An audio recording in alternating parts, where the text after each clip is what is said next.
The end of the Second World War was met with riotous jubilation at victory over the Axis powers, and with the establishment of the United Nations, there was the dream of a new world order of freedom, prosperity, and peace. Even the advent of the atom bomb, the decisive weapon that ended the war, was celebrated, for it was believed it was so powerful it would render warfare obsolete. And yet, even before the guns fell silent, concerned whispers were being shared in the halls of power regarding the capitalist allies of the West and the communists in the East, who hitherto had been united against fascism. With there no longer being a common enemy to unite them, age-old rivalries and fears began to re-emerge. The Western allies of Britain, Canada, France, and America had not forgotten that the Soviet leader Stalin had worked with the Nazis to carve up Eastern Europe before Germany invaded Poland in 1939. They were also concerned about Stalin's refusal to surrender his grip on territories in Eastern Europe, which the Red Army had liberated, and his land grab in Asia during his last-minute intervention in the Pacific Theater against Japan. Stalin himself, as paranoid as ever, was convinced that the Western Allies deliberately delayed the D-Day landings in order to bleed the Soviet Union of its people in an effort to weaken the vast country. The fact that American soldiers had fought in the Russian Civil War against the Communists in 1919 only helped fuel his belief that after Napoleon and Hitler, the next leader to take a massive army into the Soviet Union would be American. With both America and the Soviet Union having suffered devastating surprise attacks in the war, they were both determined it would never happen again. They readied their armies to fight what would prove to be one of the most abstract conflicts in history, the Cold War. Welcome to Wars of the World.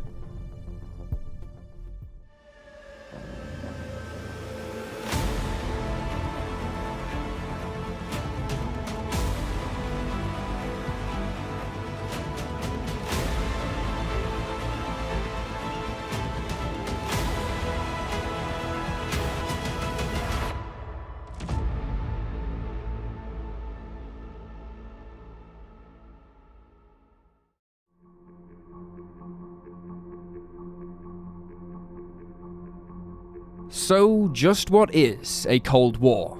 To put it simply, a Cold War is a state of political hostility between countries or alliances of nations that is characterized by threats of open warfare, the distribution of propaganda to spread their respective ideologies, and indirect military confrontation through a third party. We generally associate the term with the period of hostility between the US and the Soviet Union and their respective allies between the end of the Second World War and the collapse of the Soviet Union in 1991. However, history is full of examples of such international unrest, and even today, there are countries who would be considered to be in a state of Cold War with one another, such as India and Pakistan, Israel and Iran, and of course, North and South Korea. What makes the US-Soviet Cold War so unique is just how far-reaching it was, affecting every continent on Earth, and the possible ramifications for all mankind if it ever turned into a hot war. The advent of jet-powered aviation, rocketry, and nuclear weapons meant that for the first time, virtually the entire globe was a potential battlefield. For that reason, it remains perhaps the most dangerous time in recorded human history.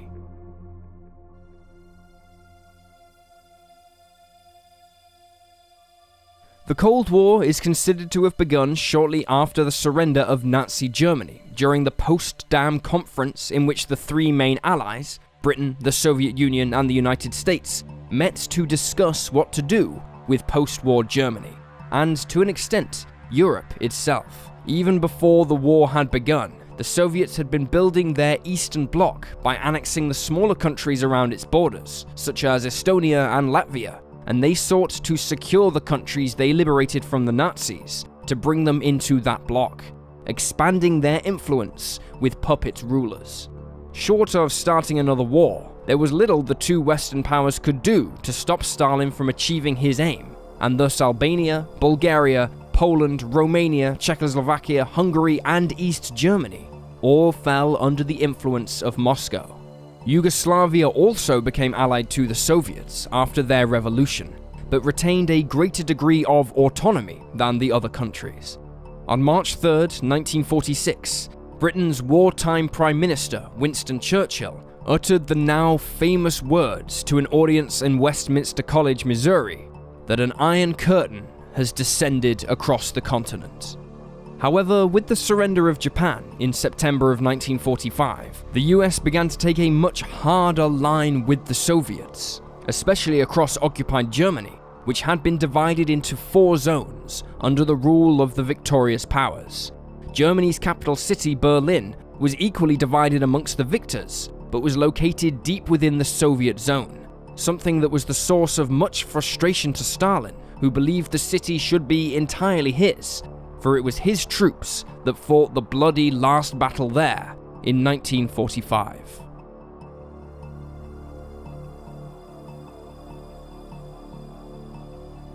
At first, Berlin was controlled by a joint committee, but soon the Western Allies began to permit the areas of Germany under their authority to reunite into a single democratic entity, which became the nucleus for the future country of West Germany. Having the capital of this new country in Soviet-controlled territory was intolerable to Stalin, and so on June 24, 1948, he ordered all the land routes to West Berlin be closed in an effort to force Western powers to withdraw and finally hand all the city to him. In the meantime, the people of West Berlin would slowly begin to starve. The Western powers, still reeling from their appeasement of Hitler's aggression in the 1930s, decided to confront Stalin head-on, but instead of invading the eastern half of Germany, they instead organized a massive airlift to feed the population of West Berlin. Thousands of aircraft, including demilitarized bombers from the war, were pressed back into service to fly supplies into Berlin through 3 air corridors. At the height of the operation, planes were landing and taking off from Berlin every 30 seconds. American pilots involved in the operation famously constructed makeshift parachutes with which to drop sweets to German children as they flew overhead, while British flying boats were used to carry salt, since their hulls were designed to resist its corrosive nature. Stalin was initially undeterred by the airlift. Given the intensity of the air operations, he argued that the Western powers couldn't keep it up indefinitely, and especially on behalf of a former enemy. However, the days soon gave way to weeks, which in turn gave way to months. Eventually, Stalin was the one who had to concede by reopening the land routes on May 12, 1949. The first major confrontation of the Cold War had been won by the Western powers, but this was only the beginning.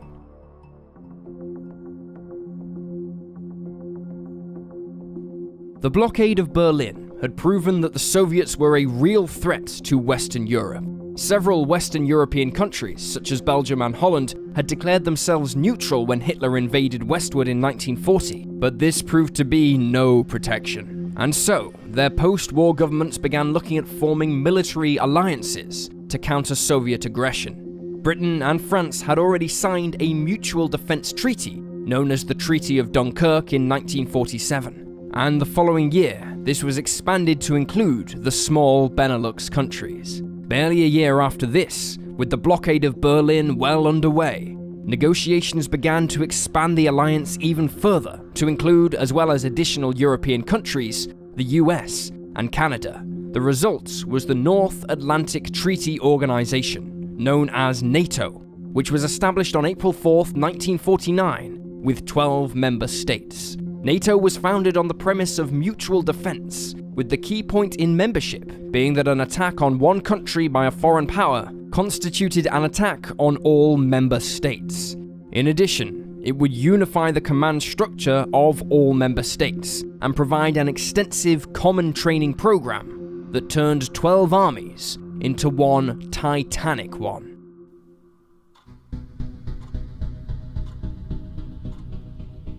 With both sides preparing for a possible confrontation, the Western countries felt reassured by the American possession of atomic weaponry, which they hoped would contain Stalin behind his Iron Curtain. These weapons had effectively ended World War II and were considered so powerful that the Americans even banned Britain, who had helped develop the weapons during the Manhattan Project, from having them, although Britain would develop their own in the early 1950s. American President Harry Truman had informed Stalin that they were working on a new superweapon at Potsdam, but Stalin already knew.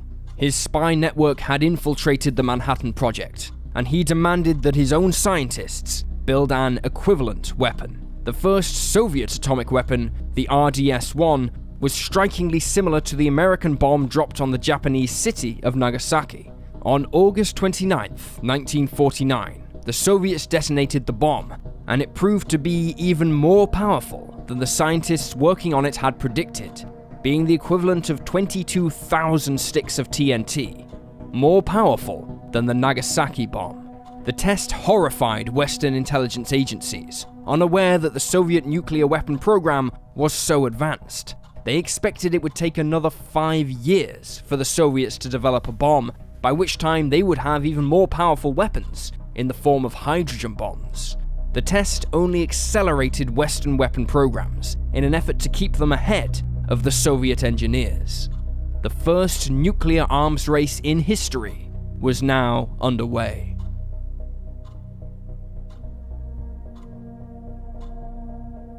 In the immediate post-war era and into the early 1950s, the only viable way of delivering a nuclear weapon to a target was with a heavy bomber. The US initially relied on the B-29, which delivered the bombs that destroyed Hiroshima and Nagasaki in 1945, but this was eventually replaced by the awe-inspiring B-36 Peacemaker, a 10-engined giant that was conceived to bomb Nazi Germany from the continental US if Britain was ever invaded and conquered.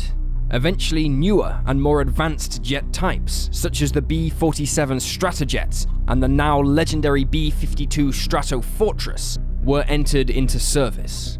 The US had an enormous advantage over the Soviets with their bomber fleets in that they were able to base them in allied countries such as Britain, Italy, and Japan, closer to their targets than if they flew directly from the US mainland. This effectively boxed in the Soviets, whose leadership demanded that a force of very long-range bombers be developed to counter the American threat. These bombers would have to be able to attack the US and her allies from bases in Soviet territory. In the meantime, the Soviets had to contend with using an unlicensed copy of the B-29 known as the Tu-4. One of the most impressive of these new bombers was the 4-engined Myasishchev M4, which startled Western intelligence so much that when they saw the strange pods on the wings, they assumed they featured some advanced defensive weapon or technology. In reality, they contained small wheels to hold the wings up when on the ground. Unfortunately, Soviet engineering wasn't as advanced as the Western bomber manufacturers, and the aircraft fell short of what was expected. Another Russian design bureau, Tupolev, instead offered the Tu-95, a design that could trace its roots back to the B-29-derived Tu-4. While looking more like a World War II bomber, the Tu-95 featured fuel-efficient turboprop engines, the blades of which spanned so fast they often broke the sound barrier at high speeds. This plane finally gave the Soviets a bomber with which to truly threaten the US, and like the B-52, it is still used by Russian forces today. Britain was unable to afford a massive force of bombers to carry its nuclear weapons like the Americans and Soviets, and so chose quality over quantity, developing 3 very advanced jet bombers, known collectively as the V-Force. However, all 3 parties had to contend with increasingly sophisticated defensive weapon systems from the opposing side, such as supersonic interceptors, some of which even had nuclear weapons of their own, and eventually surface-to-air missiles.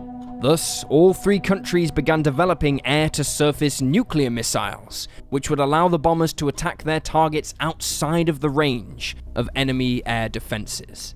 In order to protect them from being destroyed on the ground in a Pearl Harbor-style surprise attack, the US kept large numbers of their bombers airborne and armed with nuclear weapons ready to strike at the Soviets in a moment's notice.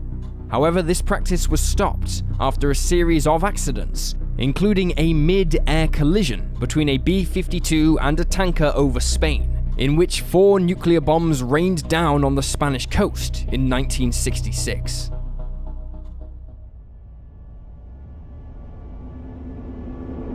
Divided along the 38th parallel, the Korean Peninsula became a tale of two nations after the end of World War II, with the northern half of the country supported by the Soviet Union and the southern by the United States. After the creation of two separate governments, the Soviets and Americans had largely withdrawn from the peninsula in 1949. However, the North lobbied Stalin to support a powerful military thrust into the South to achieve a quick victory so as to make it impossible for the US to intervene, and thus unify Korea under one communist flag. Stalin approved, and in June of 1950, the world was stunned by a sudden North Korean invasion of South Korea, sparking the Korean War. The United Nations, with the United States as the principal party, rallied armed forces from 21 countries, including Australia and the UK, to repel them. The Allied forces pushed the North Koreans back north, who prior to their landings were on the verge of defeating the South.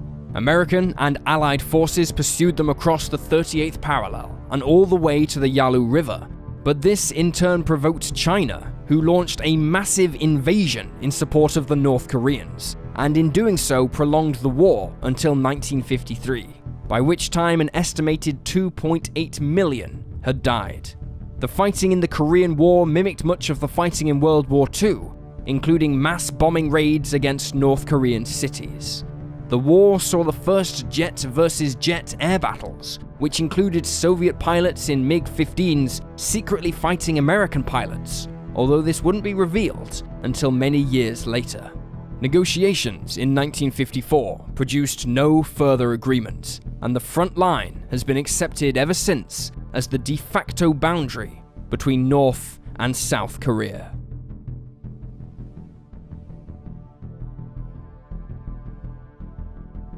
In 1945, West Germany was integrated into NATO, which the Soviets condemned as a destabilizing move. In response, they had their Eastern European allies sign the Treaty of Friendship, Cooperation, and Mutual Assistance, more commonly known as the Warsaw Pact. The alliance was intended to counter NATO in Europe, but functioned differently to its Western equivalent. While the US influence in NATO was extensive, it was not absolute, whereas the Warsaw Pact was essentially an extension of the Soviet armed forces. In this way, Stalin was able to maintain his grip on the Warsaw Pact countries by denying them their ability to operate independently. And so, while NATO countries were granted access to the latest US weapon systems under the Mutual Assistance Program, the Warsaw Pact countries were provided with inferior versions of Soviet equipment, leading many to speculate that the Soviets saw the Warsaw Pact countries as mere cannon fodder, to be expended in the opening days of a conflict with the technologically superior NATO armies.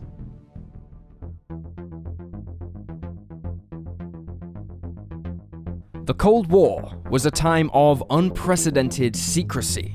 Knowing what the other side was doing offered enormous advantages in the diplomatic arena of the United Nations, where both sides regularly faced each other directly to challenge the other on their activities. The Cold War spy network has become the stuff of legend, being glamorized in popular culture, but it was often nowhere near as glitzy as James Bond. On the contrary, it was a highly dangerous and often dirty endeavor, where capture could mean either a lengthy prison sentence, or in some cases, simply vanishing off the face of the earth. As early as 1950, US and British aircraft began flying reconnaissance missions around and sometimes in Soviet airspace. The Soviets retaliated on April 8, 1950, shooting down a US spy plane, the first of many that would be shot down by Soviet defenses during the Cold War. When in 1956, a Soviet warship brought Nikita Khrushchev to Britain, the man who would replace Stalin when he died as the leader of the Soviet Union, a Royal Navy frogman named Lionel Crabb was found weeks later with his head missing. A Soviet diver later confessed to killing Crabbe because he was spotted attempting to attach a device to the Soviet vessel. The Western powers were not afraid to deliberately violate Soviet territory in order to gather intelligence. RAF crews flying American RB-45 Tornado reconnaissance planes flew routes that bombers would take to attack targets in Eastern Europe to study how dense the defenses were. Meanwhile, the US developed the secretive U-2 spy plane, which flew at extremely high altitude above Soviet defenses to spy on Soviet bases. However, Soviet defenses became more and more advanced, and on May 1st, 1960, a U-2 was shot down inside Soviet territory, and its pilot, Francis Gary Powers, was captured and put on trial, much to the embarrassment of the US. The Soviets lacked the technology to build an equivalent U-2, but both sides would later start spying on the other with spy satellites. It was actually a picture by a Soviet spy satellite that gave the world its first glimpse of the notorious Area 51 facility in Nevada. Nuclear-powered submarines from both sides would also spend a great deal of time spying on each other, and on more than one occasion, there were collisions between vessels, perhaps the most serious of which was when the Soviet submarine K-314 collided with the American carrier USS Kitty Hawk in 1984. Spies from both sides would operate undercover, apparently living normal lives in the country of their adversary, while gathering data on military and political activity. In the UK, a group which came to be known as the Cambridge Five passed information to the Soviet Union during the 1950s. Despite being uncovered, their operation greatly shook the confidence the US had in British counterintelligence, which saw the US briefly withhold some of its own intelligence from British sources. However, no side was ever clean of enemy spies within its ranks. While the Cambridge Five were being uncovered, the British had recruited Colonel Oleg Penkovsky of the Soviet military intelligence to provide them with information, while Americans Julius and Ethel Rosenberg were arrested in 1950 for having been Soviet spies since 1942. Both were found guilty and executed by electric chair. Spies continued to be uncovered in all areas of society on both sides of the Iron Curtain, right up to and even after the end of the Cold War.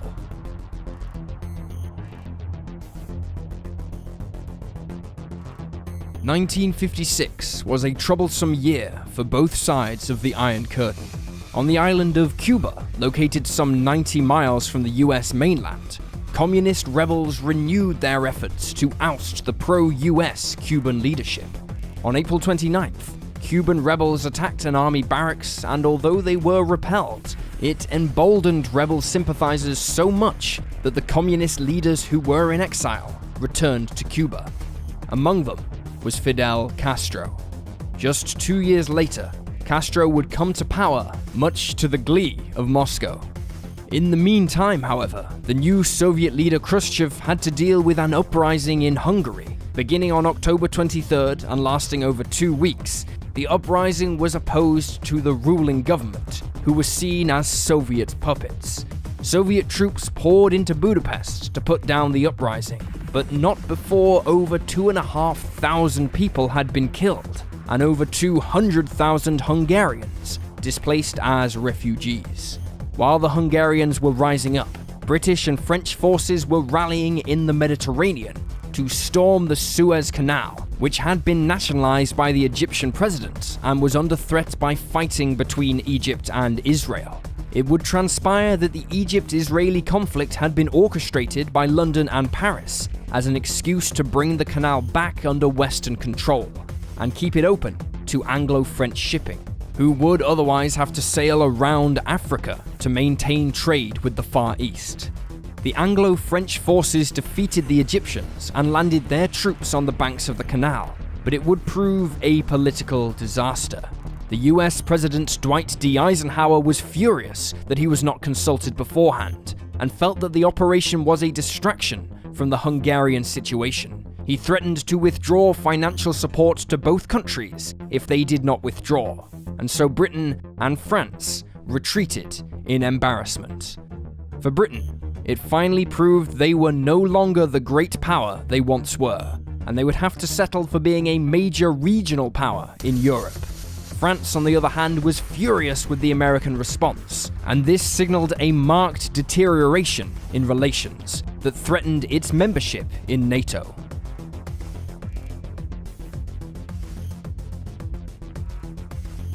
In the ongoing quest to one-up the other, both sides of the Iron Curtain invested huge resources into developing faster and more effective ways to deliver nuclear bombs against the other.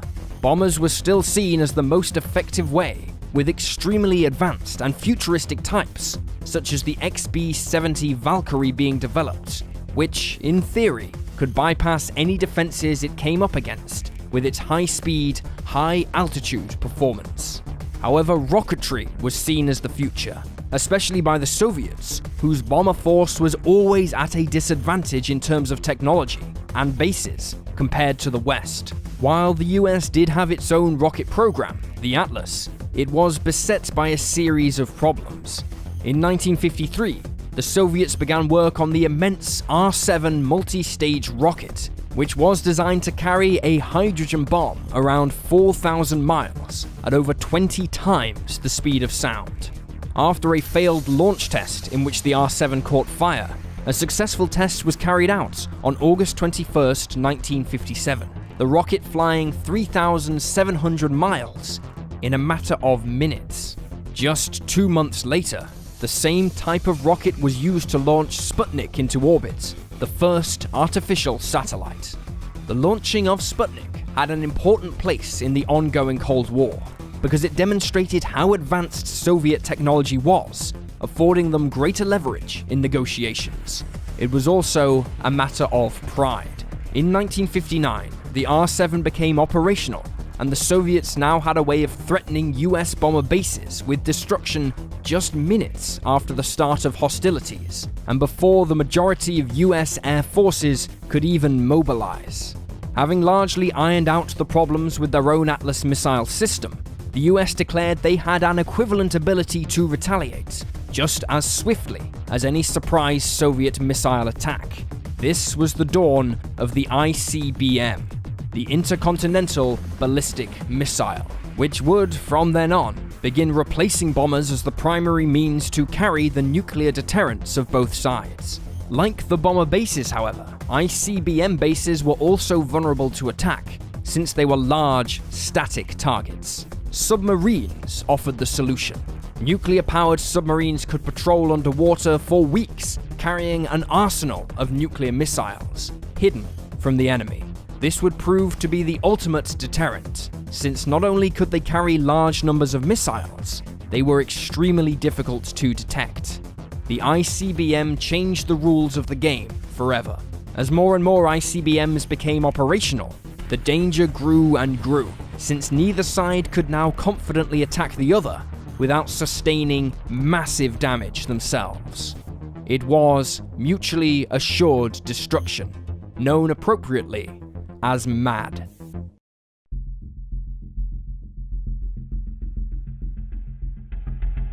The arrival of the 1960s heralded a new phase in the Cold War. The Soviet Union, after putting their first satellite in orbit, put the first man into space in April of 1961. A month later, the US put their first astronaut into space as well. Recently elected President John F. Kennedy announced that the US would beat the Soviets to the moon. But just as this laudable ambition began, his administration found their attention set on addressing the communist leadership under Fidel Castro on Cuba. Despite being told by his advisors that Cuba offered no real threat to the US, Kennedy believed that ousting Castro and re-establishing a pro-US government would show the Soviets that he was a force to be reckoned with. He therefore authorized a CIA operation to support anti-communist Cuban exiles based in Nicaragua in an attempt to invade and overthrow Castro. The CIA told Kennedy that once the invasion began, the Cuban people would join the exiles in fighting Castro's regime. This was a grave underestimation of how much support amongst his people Castro had. On April 17, 1961, the exiles invaded at a secluded spot on Cuba's southern coast called the Bay of Pigs. The invasion was a disaster. Just 24 hours later, the exiles were captured by Castro's forces, and there was no popular uprising against the communist leader. It did, however, make Castro turn to the Soviet Union, demanding greater military support to curb any future US-backed invasion. The Soviet Union responded by secretly sending nuclear missiles to the island. Elsewhere, a massive wall was erected around West Berlin to cut it off entirely from East Germany, to prevent the west of the city being used by defectors attempting to cross the Iron Curtain, or by spies attempting to penetrate it. Known simply as the Berlin Wall, it would come to symbolize the world division throughout the Cold War.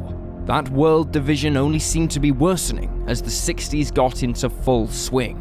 The two great communist superpowers, China and the Soviet Union, were undergoing a period akin to a political divorce, as the two nations differed on key ideological points, leading to the severing of political ties. Meanwhile, France was growing extremely frustrated with its NATO membership, since NATO refused to help the country hold on to its colonial possessions in Africa. They were also resentful of the influence the US had over NATO, the unwillingness for the US to share advanced nuclear weapons with them, like they were with Britain, and how the US was able to largely undermine French military exports to the alliance with their mutual assistance program.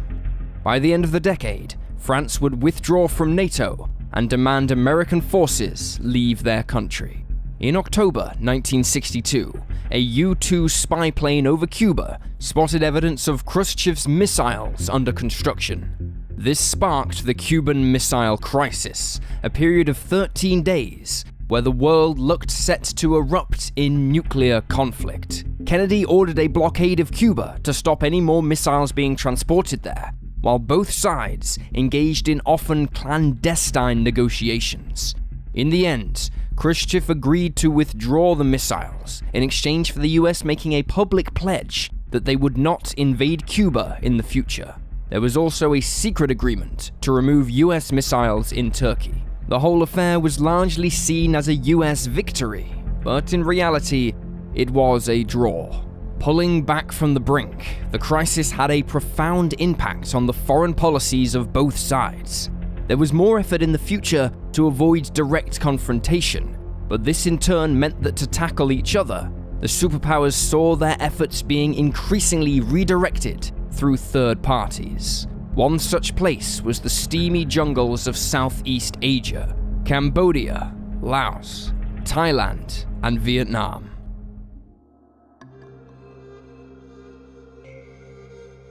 Vietnam was formerly known as French Indochina and was part of France's Far East possessions leading up to the Second World War, during which it was annexed by the Japanese. The Vietnamese formed resistance groups against the Japanese, the most prominent of which was the communist Viet Minh, headed by Ho Chi Minh.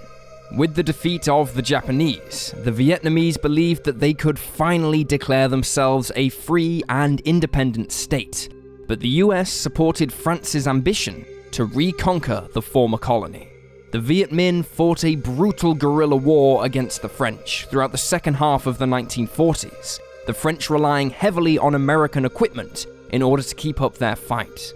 In 1950, the Soviet Union and China recognized Viet Minh's Democratic Republic of Vietnam in the north of the country as an independent state, while in the south, France's allies recognized the city of Saigon as the pro-West capital of what would become simply the Republic of Vietnam.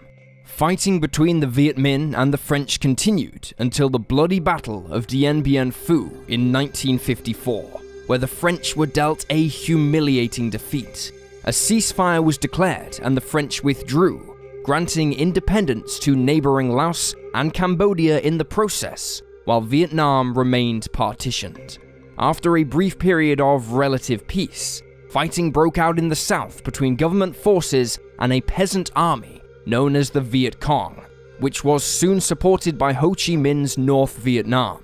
Under President Kennedy and later President Lyndon Johnson, who succeeded him after he was assassinated, the US became increasingly involved in training and supporting the South Vietnamese, until in 1964, a US warship was allegedly attacked by North Vietnamese fast attack craft.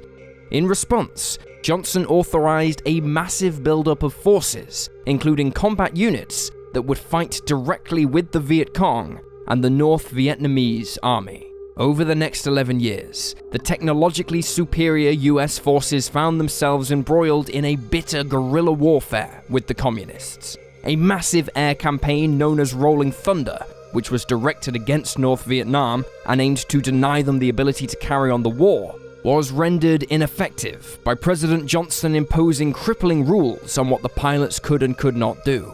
This was intended to avoid killing Soviet advisors training the North Vietnamese, fearing it would create a situation like the Cuban Missile Crisis, but limited what US air power could achieve and cost hundreds of airmen their lives. On the ground, American troops were fighting in extremely dense terrain that was wholly alien to them, against an enemy that had lived on the land for generations and had enormous combat experience by 1964, after fighting the Japanese and the French. With opposition to the war growing in the United States, morale and discipline among the US service personnel was low, especially among conscripts, many of whom were just barely out of school. Drug abuse and alcoholism ran rampant, while some American soldiers committed war crimes against civilians for the loss of their comrades. In 1968, Richard Nixon was elected president and vowed to get America out of Vietnam. He stopped conscripts being sent to the country and instead relied on volunteer troops training the South Vietnamese to take over the combat role, a process known as Vietnamization.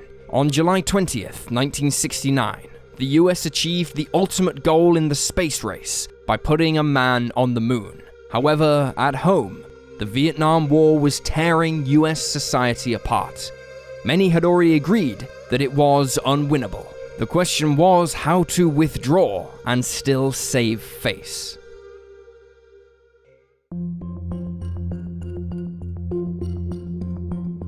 Nixon was, without a doubt, a hardliner when facing the communists, so it came as a shock when it was revealed in 1972 he would conduct a historic visit to China, taking advantage of the collapse of the relations between Beijing and Moscow. This visit is even more incredible when you consider American forces were still engaged in fighting North Vietnam that was supported by China.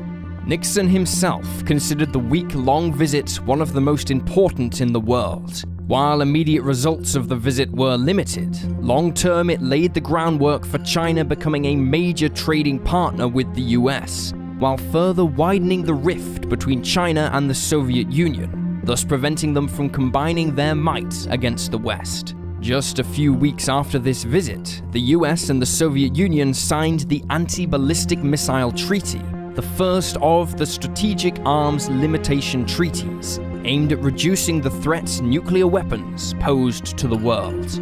It would prove to be a year of renewed hope for peace, by one way or the other, and this included Vietnam, where Nixon had lifted almost all restrictions on US air power committed against the North. Operation Linebacker 2 saw massive air raids aimed at crushing the North's infrastructure and forcing them to the peace table. The operation seemed to succeed, with negotiators from both sides meeting in Paris and agreeing to a ceasefire on January 23, 1973. US forces began to withdraw, although contingents of air and naval forces would remain in case of renewed hostilities. However, it all proved to be a ploy by the North to allow the Americans to withdraw. In 1974, the North renewed its assault on the South, and despite threats that US forces would return en masse, the US began evacuating its own people and a number of civilians out of the South, which fell to the North on April 30th, 1975. The city of Saigon was named Ho Chi Minh City in honor of the Viet Minh's leader, who had passed away before the end.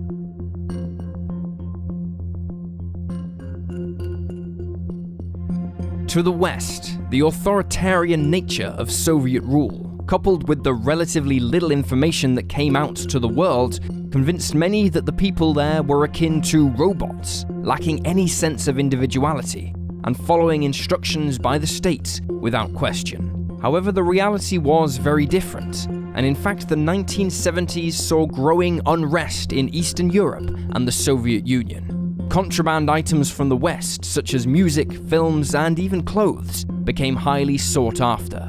People would meet to listen to music from groups like the Beatles in places similar to American speakeasies in the days of alcohol prohibition. Perhaps the most significant threat to Moscow's authority emerged in November 1975, when the crew of the Russian Navy frigate Storozhevoy mutinied in the hope of inspiring their comrades to join them. The mutineers were committed communists who believed their leadership was failing.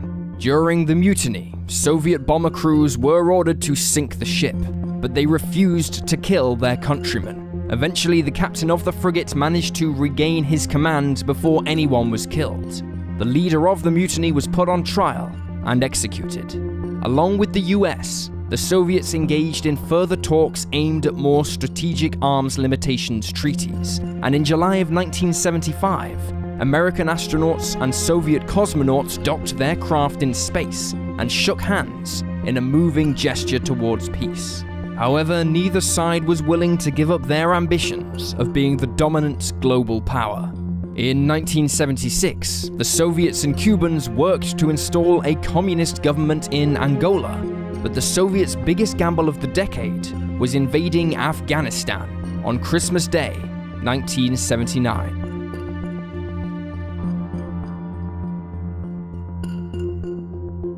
The Soviets had been a major influence in Afghan politics throughout the 70s, and went about trying to modernize the country's society along Soviet lines. This meant the common man could own land, and women had equal status. However, this violated the tribal laws of the country, leading to a revolt against the Soviet-backed government by the Mujahideen, the Islamic Soldiers of God. The Afghanistan War was in many ways a reversal of Vietnam, with the US training and equipping the Mujahideen soldiers with advanced weapons, such as the Stinger surface-to-air missile system. The Soviet soldiers suffered many of the same problems the US had in Vietnam, having to contend with a primitive but tenacious enemy who almost never took prisoners. Like the US soldiers, morale amongst the conscripts especially plummeted, leading many to drink and drugs, which in turn contributed to acts of violence against civilians. This in turn only encouraged more of the Afghan people to rise up against the Soviets. Western leaders were outraged at the Soviet invasion. US President Jimmy Carter and newly elected British Prime Minister Margaret Thatcher led a chorus of countries that boycotted the 1980 Moscow Olympic Games in protest. Nevertheless, the Soviets would be committed to the war in Afghanistan right through the coming 1980s.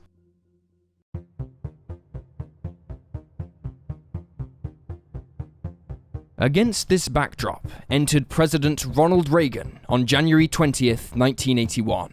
Reagan was a no-nonsense anti-communist who campaigned that Carter's administration had been too weak to contain the Soviets. Finding a key ally in the equally hardline Margaret Thatcher, the two of them presented a powerful front to contend with the Soviets, leading to a renewed period of heightened tension. Reagan was never afraid to rattle the American sabers against the Soviets, authorizing massive military exercises around Soviet territory, designed to show that he meant business. He also began a major buildup of American forces and pledged support to any group fighting for freedom against communist oppression, especially in Latin America. He also went to great lengths to vilify the Soviets, declaring they were an evil empire, likening them to the villains in the Star Wars movies. In 1983, he capitalized on the shooting down of a Korean airliner, Flight 007, by a Soviet fighter to further sour world opinion regarding the Soviets and galvanize support for his foreign and military policies, including probably what was his most ambitious project for the US military complex yet.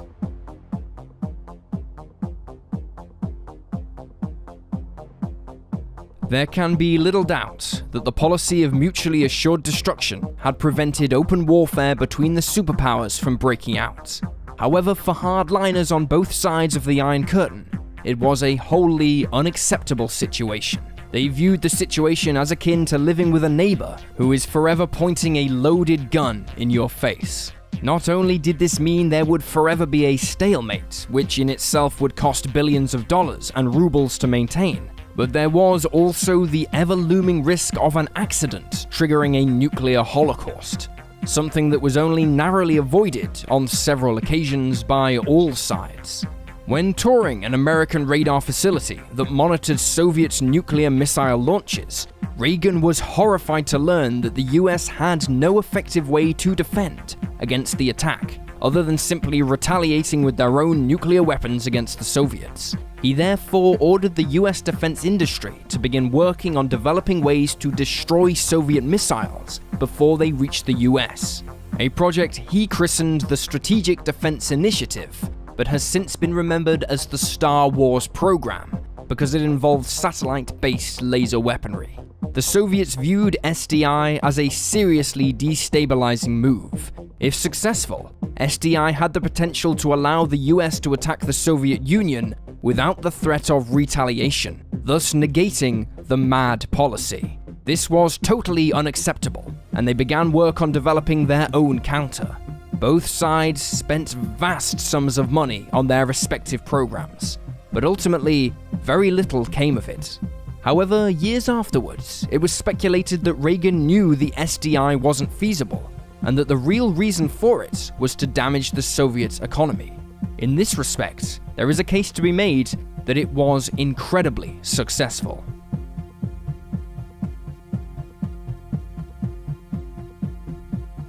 While many found themselves caught up in the Reagan-era patriotism and anti-Soviet sentiments, a new voice was dissenting against the global situation.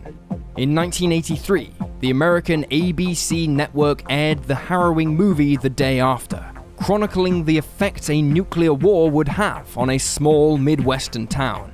A year later, the BBC followed suit with a similar movie, Threads.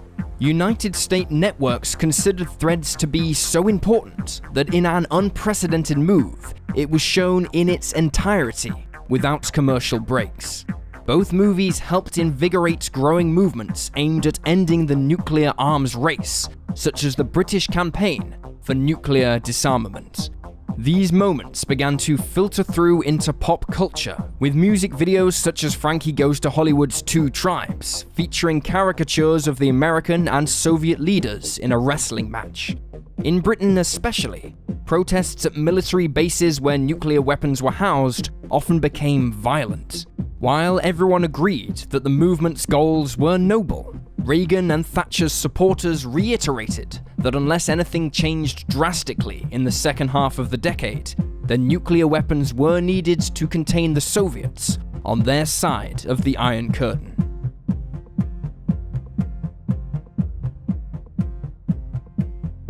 In 1986, an incident occurred that most historians agree triggered the start of the end of the Cold War.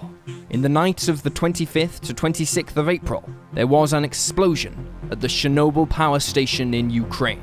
This was hardly the first nuclear accident in the Soviet Union, but this one spread radioactive particles all over Northern Europe, which made it impossible for the Soviets to hide it. While it was a civil incident, it had far-reaching military consequences as the world began asking more and more serious questions about nuclear energy, nuclear weapons, and how they were handled. Mere months after the incident, Reagan met with Soviet leader Gorbachev, and both sides agreed to remove their intermediate nuclear missiles from Europe. In the Soviet Union, economic problems fueled by the enormous Soviet military budget were crippling the country, and in an effort to address them, Gorbachev introduced the policy of glasnost, a policy of openness, where for the first time, the average person was able to openly criticize government policy. being free to talk openly led for calls for troops in Afghanistan to be brought home safely, and for some parts of the Soviet Union to become independent. In East Germany, the word reunification began to be spoken again, and thousands amassed on the Berlin Wall, demanding it be torn down. In November 1989, with an almost party atmosphere, the wall was torn down, allowing open access between the city and East Germany, which formally unified with West Germany in 1990.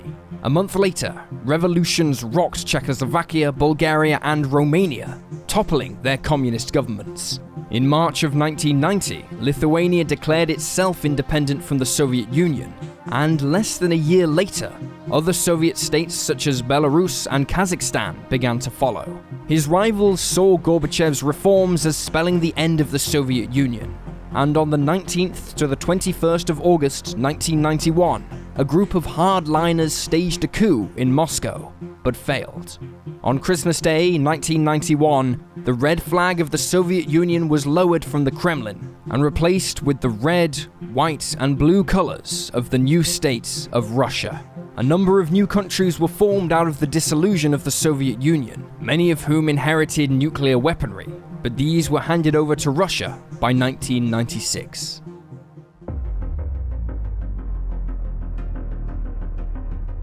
While nuclear war was avoided, it is almost impossible to estimate how many people died as a result of the Cold War and its related activities.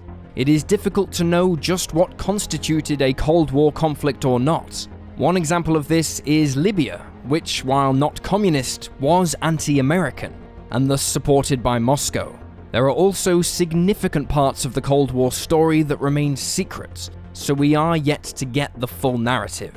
The extraordinarily high tempo of military operations the world over also led to many accidents.